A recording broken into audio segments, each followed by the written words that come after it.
മോഷണം മുതൽ വിറ്റ കിണറേഷും ബിനാമികളായ കാട്ടുകള്ളന്മാരും. റിപ്പോർട്ടർ ചാനലിന്റെ ഓഹരി കൈമാറ്റത്തിന് അനുമതി നിഷേധിച്ച കേന്ദ്ര ആഭ്യന്തര മന്ത്രാലയത്തിന്റെ നടപടി ചാനലിന്റെ എംഡി സ്ഥാനത്ത് തുടരുന്ന നികേഷ് കുമാറിന് വെള്ളടി വെട്ടിയതുപോലെയായി. നിക്ഷേപകരെ പറ്റിച്ചുണ്ടാക്കിയ ചാനലിന്റെ ഓഹരികൾ ബിനാമികളായ കാട്ടുകള്ളന്മാർക്ക് വിറ്റിട്ട് തന്റെ പങ്കും മേടിച്ച് ശിഷ്ടകാലം അടിച്ചുപൊളിക്കാം എന്ന കണക്കുകൂട്ടലാണ് ആഭ്യന്തര മന്ത്രാലയം പൊളിച്ചു കളഞ്ഞത്.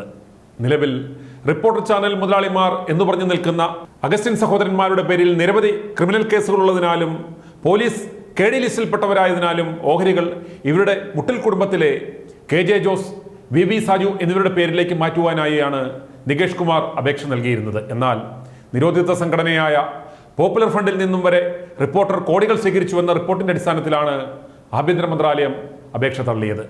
ഇത് രാജ്യസുരക്ഷയ്ക്ക് തന്നെ ഭീഷണിയാണ് എന്നും വിലയിരുത്തി.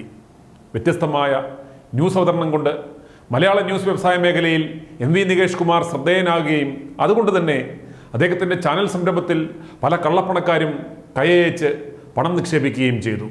നികേഷ് കുമാർ നല്ലൊരു വാർത്താ അവതാരകനായിരുന്നു എങ്കിലും നല്ലൊരു അഡ്മിനിസ്ട്രേറ്റർ ആയിരുന്നില്ല. അതുകൊണ്ട് തന്നെ അദ്ദേഹം നേതൃത്വം നൽകിയ ചാനലുകളെല്ലാം തന്നെ കടം കയറി ഒടുവിൽ പൂട്ടേണ്ടി വന്നു.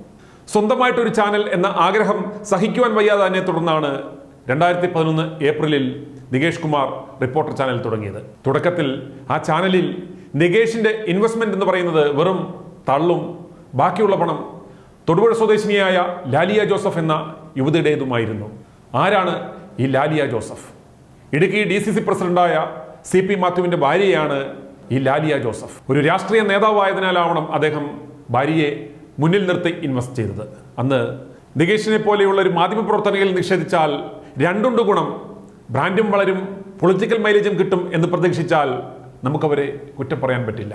കാരണം അന്ന് നികേഷിന് ആ വിലയുണ്ടായിരുന്നു.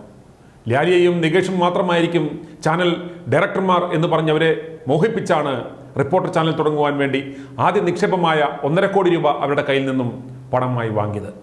ഇനിയാണ് നികേഷിന്റെ കുടിലബുദ്ധി കാണേണ്ടുന്നത്. റിപ്പോർട്ടർ ചാനലിന്റെ പേരിലല്ലാതെ മറ്റൊരു കമ്പനി ഉണ്ടാക്കി അതിന് ഇൻഡോ ഏഷ്യൻ ന്യൂസ് ചാനൽ എന്ന് പേര് നൽകി. ഈ കമ്പനിയുടെ പേരിൽ ബാങ്ക് വായ്പ എടുക്കുന്നതിന് ലാലിയ ജോസഫിന്റെ വസ്തുവകകൾ ഈട് നൽകി. ഈ ഈട് ഉപയോഗിച്ച് 10 കോടി രൂപ ബാങ്ക് വായ്പ എടുക്കുകയും ചെയ്തു. ഈ പണം ഉപയോഗിച്ചാണ് ചാനലിന്റെ കെട്ടിടമടക്കം നിർമ്മിച്ചത്. എന്നിട്ട് ഇതെല്ലാം കാണിച്ച് മറ്റുള്ള കള്ളപ്പണക്കാരുടെ കയ്യിൽ നിന്നും ഓഹരി കൊടുക്കാമെന്ന് പറഞ്ഞ് കോടികൾ നിക്ഷേപമായി വാങ്ങി. പലരും പണം നിക്ഷേപിച്ചത് നികേഷിനെ പേടിച്ചാണ്. അങ്ങനെ പണി കിട്ടാതിരിക്കുവാനാണ് പലരും പണം കൊടുത്തത് എന്ന് ചുരുക്കം. നികേഷിന്റെ പാർട്ണർ ആണെന്ന് പറയുവാൻ അന്ന് തീവട്ടികൾ അഭിമാനിച്ചിരുന്നു. ലാലിയ ഭർത്താവും DCC പ്രസിഡന്റുമായ CP മാത്യു ദമ്പതികളുടെ പീരുമേട്ടിലുള്ള 100 ഏക്കർ തോട്ടം, തൊടുപുഴയിലെ തറവാടും വീടും പറമ്പും, തൊടുപുഴ ആറിന് തീരത്തുള്ള 2 ഏക്കർ ടൂറിസം പ്ലോട്ട്, തിരുവനന്തപുരത്തെയും എറണാകുളത്തെയും ഫ്ളാറ്റുകൾ എന്നിവ 15 വർഷത്തേക്ക് സൗത്ത് ഇന്ത്യൻ ബാങ്കിന്റെ എറണാകുളം ബാനർജി റോഡ് ശാഖയിൽ പണയപ്പെടുത്തിയാണ് ഈ 10 കോടി രൂപ സമാഹരിച്ച് നികേഷ് നൽകിയത്. ഈ നിക്ഷേപങ്ങൾക്കാണ് റിപ്പോർട്ടർ TVയുടെ 27% ഓഹരി നൽകുവാൻ കരാർ ഉണ്ടാക്കിയത്. എന്നാൽ ലാലിയയെ കൂടാതെ, ലാലിയ അറിയാതെ ഒട്ടേറെ നിക്ഷേപകരെ നികേഷ് ഇതിനിടയിൽ റിപ്പോർട്ടറിലേക്ക് കൊണ്ടുവന്നിരുന്നു. 1.5 കോടി രൂപയ്ക്ക് 10% ഷെയർ എന്ന നിലയിൽ ആയിരുന്നു കൊണ്ടുവന്നിരുന്നത്. അന്ന് അസറ്റ് ഹോംസ് ഉടമ ഇതിനിടയിൽ 3 കോടി നിക്ഷേപിച്ചു. എന്നാൽ കെട്ടിട നിർമ്മാണവുമായി ബന്ധപ്പെട്ട തർക്കത്തെ തുടർന്ന് അവർ പണം തിരികെ വാങ്ങി ഓഹരി പങ്കാളിത്തം ഒഴിവാക്കുകയായിരുന്നു. ഈ ഇടപാട് തീർക്കുവാനായി ലണ്ടനിലെ ബിസിനസ്സുകാരനായ ജോബി ജോർജിൽ നിന്ന് 3 കോടി രൂപ വാങ്ങി. 1.5 കോടി നൽകിയപ്പോൾ തന്നെ ജോബിയും നികേഷുമായി പ്രശ്നമുണ്ടാകുകയും മറ്റൊരു നിക്ഷേപകനോട് പണം വാങ്ങി ജോബിയെ ഒഴിവാക്കുകയും ചെയ്തു. പിന്നീടാണ് ചിക്കിങ് ഉടമയായ ദുബൈയിലെ ബിസിനസ്സുകാരൻ മൻസൂർ 25% ഓഹരി വാങ്ങി നിക്ഷേപം നടത്തുന്നത്. ഇതുപോലെ നിക്ഷേപകരുടെ കാശ് മേടിച്ച് ജാട കാണിച്ച നികേഷിന് കാര്യമായ പരസ്യവരുമാനമൊന്നുമില്ലാതിരുന്നതിനാൽ ചാനൽ വീണ്ടും സാമ്പത്തിക പ്രതിസന്ധിയിലായി. ഇതിനിടെ CPM-യുമായുള്ള അടുപ്പം ഉപയോഗിച്ച് KFC-യിൽ നിന്ന് കോടിക്കണക്കിന് രൂപയുടെ ലോൺ നികേഷ് ചാനൽ നടത്തുവാനായി എടുത്തിരുന്നു. ഈ തുകയുടെ തിരിച്ചടവ് ഉൾപ്പെടെയുള്ള കാര്യങ്ങൾ മുടങ്ങി പ്രതിസന്ധിയിലായി. ജപ്തിയുടെ വക്കിലെത്തി. ഇതിനിടയിൽ നികുതി വെട്ടിപ്പിന് നികേഷ് അകത്താകുമെന്ന ഘട്ടം വന്നപ്പോൾ നികേഷിനെ രക്ഷിച്ചത് കോട്ടയത്തെ കുപ്രസിദ്ധ വചനക്കൊള്ളക്കാരൻ തീവട്ടി തങ്കു ബ്രദറാണ്. പിന്നീട് നാട്ടിലെ സകല തീവട്ടികളോടും കാശിരന്നാണ് കറണ്ട് ചാർജ് പോലും അടച്ചിരുന്നത്. മാസങ്ങളായി ശമ്പളം മുടങ്ങിയതോടെ ജീവനക്കാരിൽ പലരും സ്ഥാപനം വിട്ടുപോയി. ഇതോടെയാണ് ചാനൽ വിൽക്കുന്നതിനെ കുറിച്ചുള്ള ആലോചന വീണ്ടും നടന്നതെന്നാണ് വിവരം. മുട്ടിൽ മരമുറി കേസ് വന്നപ്പോൾ അതിൽ നികേഷിന്റെ പങ്കാളിത്തവും ആദ്യം വന്നത് ആരും മറക്കുവാനിടയില്ല. ചാനലിന്റെ പ്രതിസന്ധി സമയത്ത് നികേഷ് പിടിച്ചു നിൽക്കുവാനായി വനം കൊള്ളക്കാരായ അഗസ്റ്റിൻ സഹോദരന്മാരിൽ നിന്നും പണം കൈപ്പറ്റിയിരുന്നു. ഒടുവിൽ അവർക്ക് തന്നെ ചാനൽ നിസ്സാര തുകയ്ക്ക് വിൽക്കുന്ന കാഴ്ചയാണ് നാം കണ്ടത്. തങ്ങൾ സമർത്ഥമായി കബളിപ്പിക്കപ്പെടുകയായിരുന്നു എന്ന് മനസ്സിലാക്കിയപ്പോൾ ലാലി ജോസഫ് നികേഷ് കുമാറിനെതിരെ വിവിധ കോടതികളിൽ പരാതി നൽകിയിരുന്നു. നികേഷ് കുമാർ ക്രിമിനൽ ഗൂഢാലോചന നടത്തി വ്യാജരേഖകൾ ചമച്ചെന്നും ഷെയർ അലോട്ട്മെന്റിൽ തിരിമറി നടത്തി കൃത്രിമ പണമിടപാടുകൾ നടത്തിയെന്നും ഇവരുടെ പരാതിയിൽ പറയുന്നു. 2019 ഞാൻ കൊണ്ടുപോയി നാഷണൽ കമ്പനി ലോ ബോർഡ് ചെന്നൈയിൽ കൊണ്ടുപോയി ഞങ്ങൾ കംപ്ലൈന്റ് കൊടുത്തു. ആ മാറ്ററിന്റെ അടിസ്ഥാനത്തിൽ ഷെയറുകളൊന്നും ട്രാൻസ്ഫർ ചെയ്യരുത്, ഷെയർ പാറ്റേൺ ഹോൾഡ് ചെയ്യണം, റിപ്പോർട്ടർ ചാനലിന്റെ ഒരു ഷെയറും ട്രാൻസ്ഫർ ചെയ്യരുത്, കേസ് അത് ഈ മാറ്റർ തീരുന്നത് വരെ ആ ഷെയർ പാറ്റേൺ ഹോൾഡ് ചെയ്യണം എന്നുള്ള കൃത്യമായിട്ടുള്ള ഒരു സ്റ്റേ ഓർഡർ ഉണ്ട്. റിപ്പോർട്ടർ ചാനലിന്റെ എന്നല്ല, കമ്പനിയുടെ ഒരു ഷെയറും ഒരാൾക്കും അത് നിലനിൽക്കുവാണ്. നമ്മൾ കൊടുത്തത് ഈ 1.5 കോടി രൂപ, അതായത് 1.5 ലക്ഷം ഇക്വിറ്റി ഷെയറിന്റെ പൈസ. ആ പൈസ അന്ന് നമ്മൾ കൊടുത്ത പ്രോപ്പർട്ടിക്ക് ബാങ്ക് കൊടുത്തത് 15.5% ഇൻട്രസ്റ്റ് വെച്ചിട്ടാ. സെയിം ഇൻട്രസ്റ്റിന് എന്റെ കാശ് തിരിച്ചു തന്നേരെ, ഞങ്ങൾ പോയിക്കോളാം, കേസ് സെറ്റിൽമെന്റ് എന്ന് പറഞ്ഞു. ഇവര് ചെയ്തത് എന്താന്ന് വെച്ചാല് ചാനലിന്റെ ഷെയർ വാല്യുവേഷൻ എടുക്കാനായിട്ട് പറഞ്ഞു. വാല്യുവേഷൻ എടുത്തപ്പം 24 രൂപയിലേക്ക് കൊണ്ടുപോയി. പിന്നെ ഈ ഷെയർ ട്രാൻസ്ഫർ ചെയ്യുന്ന സമയത്ത് തിരിമറികൾ നടത്തി എന്റെ 1.5 ലക്ഷം ഇക്വിറ്റി ഷെയർ, അത് ആ കുറ്റപത്രത്തിലുണ്ട്, എനിക്കത് വൈഡായിട്ട് പറയാൻ പറ്റില്ല. അവസാനം 10,000 ഇക്വിറ്റി ഷെയർ മാത്രം എനിക്കായിട്ട് വെച്ചിട്ടുണ്ട്. അപ്പൊ 10,000 ഇക്വിറ്റി ഷെയറിന് 2,46,000 രൂപയാണ് എനിക്കുള്ളൂ എന്നുള്ള രീതിയിൽ NCLT കൊച്ചി ബെഞ്ചിൽ നിന്ന് ഓർഡറും വാങ്ങിച്ചു. ലാലിയുടെ വാദങ്ങൾ അംഗീകരിച്ച് അന്തിമവിധി വരാനിരിക്കവെയാണ് തിടുക്കപ്പെട്ട് റിപ്പോർട്ടർ ചാനൽ നികേഷ് കുമാർ മുട്ടിൽ മരമുറി കേസിൽ ഉൾപ്പെടെ നിരവധി ക്രിമിനൽ കേസുകളിൽ പ്രതികളായിട്ടുള്ള KD ലിസ്റ്റിൽ പേരുള്ള അഗസ്റ്റിൻ സഹോദരന്മാർക്ക് ചാനൽ വിൽക്കുവാൻ ധാരണയുണ്ടാക്കിയത്. റിപ്പോർട്ടറിന്റെ എല്ലാ ഓഹരികളും ഏറ്റെടുക്കുവാൻ തയ്യാറാണെന്ന് നേരത്തെ തന്നെ ലാലി ജോസഫ് അറിയിച്ചിരുന്നു. ഇക്കാര്യം വ്യക്തമാക്കി 2019-ലും 2023-ലും ലാലി രേഖാമൂലം അപേക്ഷ നൽകിയിരുന്നു. ഇത് കമ്പനി ലോ ബോർഡും ശരിവെച്ച് ഓഹരി ഘടനയിൽ മറ്റു മാറ്റം വരുത്തരുതെന്ന് ഉത്തരവിടുകയും ഉണ്ടായി. ഇത് പരിഗണിക്കാതെയാണ് നികേഷ് കുമാർ അഗസ്റ്റിൻ സഹോദരന്മാർക്ക് ചാനൽ കൈമാറിയത്. അങ്ങനെ ഒരു തട്ടിക്കൂട്ട് കമ്പനി ഉണ്ടാക്കി റിപ്പോർട്ടർ ചാനൽ ഷെയർ അഗസ്റ്റിൻ സഹോദരന്മാർ വാങ്ങി. എന്നാൽ കമ്പനിയുടെ ബൈലോ പ്രകാരം കമ്പനിയുടെ നിലവിലുള്ള ഏതെങ്കിലും ഷെയർ ഹോൾഡർമാർ ചാനലിന്റെ ഷെയർ വാങ്ങുവാൻ തയ്യാറായാൽ അവർക്ക് വേണ്ടെങ്കിൽ മാത്രമേ പുറത്ത് മറ്റൊരു വ്യക്തിക്ക് കൊടുക്കുവാൻ പാടുള്ളൂ എന്നതാണ്. ചാനലിന്റെ മുഴുവൻ ഷെയറുകളും ഏറ്റെടുക്കുവാൻ തയ്യാറാണ് എന്ന് ചൂണ്ടിക്കാട്ടി ലാലിയ ജോസഫ് 2019-ലും 2023-ലും രേഖാമൂലം അപേക്ഷ കൊടുത്തിട്ടുള്ളതാണ്. പക്ഷേ അതൊന്നും പരിഗണിക്കാതെ ചാനൽ വനം കൊള്ളക്കാർക്ക് നൽകുകയായിരുന്നു.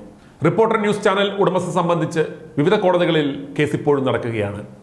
MV നികേഷ് കുമാർ ക്രിമിനൽ ഗൂഢാലോചന നടത്തി വ്യാജരേഖകൾ ചമച്ചും ഷെയർ അലോട്ട്മെന്റിൽ തിരിമറി നടത്തിയും കൃത്രിമ പണമിടപാടുകൾ നടത്തിയതായി കാണിച്ചും ഭൂരിപക്ഷം ഓഹരികൾ തട്ടിപ്പ് നടത്തി സ്വന്തം പേരിലാക്കി ചാനലിന്റെ ഉടമസ്ഥൻ ചമഞ്ഞ് വിൽപ്പന നടത്തിയതുമായി ബന്ധപ്പെട്ട കേസ് സുപ്രീം കോടതിയുടെ നിർദ്ദേശമനുസരിച്ച് തൊടുപുഴ ട്രയൽ കോടതിയിൽ വിചാരണ നടക്കുകയാണ്. 2016-ൽ രജിസ്റ്റർ ചെയ്ത കേസിൽ 2018-ൽ കുറ്റപത്രം സമർപ്പിച്ചു.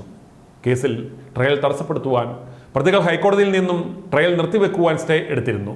എന്നാൽ 2020-ൽ തന്നെ ഹൈക്കോടതി സ്റ്റേ നീക്കം ചെയ്തു. എന്നാൽ തൊടുപുഴ CJM കോടതിയിൽ കഴിഞ്ഞ 3 വർഷക്കാലമായി സ്റ്റേ ഉണ്ട് എന്ന് കള്ളം പറഞ്ഞ് ട്രയൽ നീട്ടിക്കൊണ്ടുപോവുകയായിരുന്നു. ഹർജിക്കാരിയായ ലാലിയ ജോസഫ് പരാതി നൽകിയതിനെ തുടർന്ന് ട്രയൽ നടപടികൾ വീണ്ടും ആരംഭിക്കുകയും പ്രതികളായ നികേഷും ഭാര്യ റാണിയും കോടതിയിൽ ഹാജരായി ജാമ്യം എടുക്കുകയും ചെയ്തിരുന്നു. റിപ്പോർട്ടർ ന്യൂസ് ചാനലിന്റെ ഉടമസ്ഥത തെളിയിക്കുന്ന നിർണായക വിധി പുറപ്പെടുവിക്കുവാനുള്ള അന്തിമ അധികാരം സുപ്രീം കോടതി ട്രയൽ കോടതിക്ക് നൽകിയിരുന്നു. കോടതിയിൽ സത്യം തെളിയുമെന്നും ചാനലിന്റെ ഉടമസ്ഥത നഷ്ടപ്പെടും എന്നും വ്യക്തമായി അറിയാവുന്ന പ്രതികൾ വനം കൊള്ളക്കാർക്ക് ചാനൽ തിടുക്കപ്പെട്ട് വിൽക്കുകയായിരുന്നു. എന്നാൽ ITV ന്യൂസിന്റെ അന്വേഷണത്തിൽ കണ്ടെത്തുവാൻ കഴിഞ്ഞത് റിപ്പോർട്ടർ ചാനൽ വാങ്ങി എന്ന് പറഞ്ഞു നിൽക്കുന്ന KD ലിസ്റ്റിൽപ്പെട്ട ഈ കൊള്ളക്കാരായ സഹോദരങ്ങൾ വെറും പടങ്ങൾ മാത്രമാണ് എന്നാണ്. ഇതിന്റെ പിന്നിൽ രായാവിന്റെ മരുമകനായ മന്ത്രിയാണ്. വിവരാവകാശ രേഖകൾ പ്രകാരം 7 കോടി രൂപയ്ക്കാണ് അഗസ്റ്റിൻ സഹോദരന്മാർക്ക് നികേഷ് റിപ്പോർട്ടർ ചാനൽ വിൽപ്പന നടത്തിയതായി കാണുന്നത്. അതുപോലെ പോപ്പുലർ ഫ്രണ്ട് നേതാക്കളിൽ നിന്നും 7 കോടി രൂപ നികേഷ് കൈപ്പറ്റിയെന്ന് കണ്ടെത്തിയാണ് നികേഷിനെ ED കൊച്ചി ഓഫീസിൽ കഴിഞ്ഞ ദിവസം ചോദ്യം ചെയ്തത്. പോപ്പുലർ ഫ്രണ്ട് പരിപാടികൾക്ക് കവറേജ് നൽകുവാനും നേതാക്കളെ ചർച്ചകളിൽ പങ്കെടുപ്പിക്കുവാനുള്ള PR പരിപാടികൾക്കുള്ള സ്പോൺസർഷിപ്പ് തുകയാണ് ലഭിച്ചതെന്ന നികേഷിന്റെ വിശദീകരണത്തിൽ ED തൃപ്തരല്ല. ഇതേക്കുറിച്ച് സമാന്തരമായി IB NIA അന്വേഷണം നടത്തുന്നുണ്ട്. ഉടുതുണിക്ക് മറുതുണിയില്ലാതെ നാട്ടുകാരെ പറ്റിച്ച് വീടും സ്ഥലവും വരെ ബാങ്ക് ജപ്തി ചെയ്തു കൊണ്ടുപോയ അഗസ്റ്റിൻ സഹോദരന്മാർക്ക് എവിടെ നിന്നാണ് ഇത്രയും പണം എന്ന സംശയം ഇവിടെ തീരുന്നു. ബാക്കിയുള്ള എല്ലാ ദാദാഗിരി പ്രശ്നങ്ങളും KD സഹോദരങ്ങൾ കൈകാര്യം ചെയ്യും. നിയമക്കുരുക്കുകൾ മന്ത്രിപുത്രനും പാർട്ടിയും ഡീൽ ചെയ്യും. ചാനൽ കയ്യിൽ ഒതുങ്ങുന്നതുവരെ നികേഷിനെ വെച്ച് മാനേജ് ചെയ്യാം. പിന്നെ അമൈരശിരസ്കന് ചുമതലയും നൽകാം എന്നതായിരുന്നു പദ്ധതി. മന്ത്രിപുത്രൻ നേരിട്ട് ഈ ഉറപ്പ് കൊടുത്തതിനാലാണ് അമൈരശിരസ്കൻ തൻ്റെ വാദ്യേരി പണി വരെ രാജിവെച്ചിറങ്ങിയത്. ഭാവിയിൽ ഒരു ചെറിയ ബ്രിട്ടാസ് ആകാമെന്നും അദ്ദേഹം വ്യാമോഹിച്ചു. അങ്ങനെയാണ് സുജയും സ്മൃതിയും വേണുവുമൊക്കെ ഈ അമേദ്യം ടീംസിനൊപ്പം ചേർന്നത്. അങ്ങനെ ഈ ചാനൽ കാണിച്ച് തിരഞ്ഞെടുപ്പ് വരുന്നതിന് മുമ്പ് ശതകോടികളുടെ നിക്ഷേപം സ്വീകരിക്കാം എന്നതായിരുന്നു പദ്ധതി. ചിട്ടി മുതലാളിയെ മുന്നിൽ നിർത്തി കണ്ടൻ ചേട്ടൻ മാനേജ് ചെയ്യുന്ന ചാനലിൻ്റെ മേജർ ഷെയറും ഇപ്പോൾ രായാവിൻ്റെയും മരുമകൻ്റെയും ബിനാമികളുടെ പേരിലാണ്. ഏതാണ്ട് ഇതേ മോഡലിൽ ചാനൽ വളർത്തുവാനായിരുന്നു പദ്ധതി. റിപ്പോർട്ടറും കണ്ടൻ്റെ ചാനലും രണ്ട് സൈഡിൽ നിന്നും അങ്ങ് താങ്ങി കൊയ്യാം എന്നതായിരുന്നു പദ്ധതി. ഈ പിന്നാമ്പുറ കഥകൾ അറിയാവുന്നത് കൊണ്ടാണ് നികേഷിനെ ഇന്നലെ കിളിർത്ത റിപ്പോർട്ടിലെ വാർത്താ തൊഴിലാളികൾ പോലും എടുത്തിട്ട് തറയിലടിക്കുന്നത്. ഓഹരികൾ കൈമാറിക്കഴിഞ്ഞാൽ, ചാനലിൻ്റെ ഉടമസ്ഥാവകാശം കൈക്കലാക്കി കഴിഞ്ഞാൽ പിന്നെ നികേഷിനെ പറഞ്ഞുവിടുകയോ മനസ്സ് പഠിപ്പിച്ച് ഇറക്കി വിടുകയോ ചെയ്യുവാനായിരുന്നു പദ്ധതി. ചാനൽ ഉടമസ്ഥ സംബന്ധിച്ച ക്രിമിനൽ കേസും കമ്പനി ട്രിബ്യൂണൽ കേസും വിവിധ കോടതികളിൽ നിലനിൽക്കെ കളവ് മുതൽ വിൽപ്പന നടത്തുകയും മോഷണം മുതലാണ് എന്ന് അറിഞ്ഞുകൊണ്ട് തന്നെ വാങ്ങുകയും ചെയ്തത് എന്ത് ധൈര്യത്തിലാണെന്ന് ഇപ്പോൾ മനസ്സിലായല്ലോ. ഭരണസ്വാധീനം ഉപയോഗിച്ച് കോടതികളിൽ അട്ടിമറി ഉണ്ടായില്ല എങ്കിൽ ഉറപ്പായും reporter channel case Indian judicial സിസ്റ്റത്തിൽ ഒരു റഫറൻസ് കേസായി മാറും എന്നതിൽ യാതൊരു സംശയവുമില്ല. i2i News, an eye for truth. i2i News subscribe ചെയ്തിട്ടില്ലാത്തവർ ഇപ്പോൾ തന്നെ സബ്സ്ക്രൈബ് ചെയ്യുക. നോട്ടിഫിക്കേഷൻ ലഭിക്കുവാൻ ബെൽ ബട്ടണും അമർത്തുക.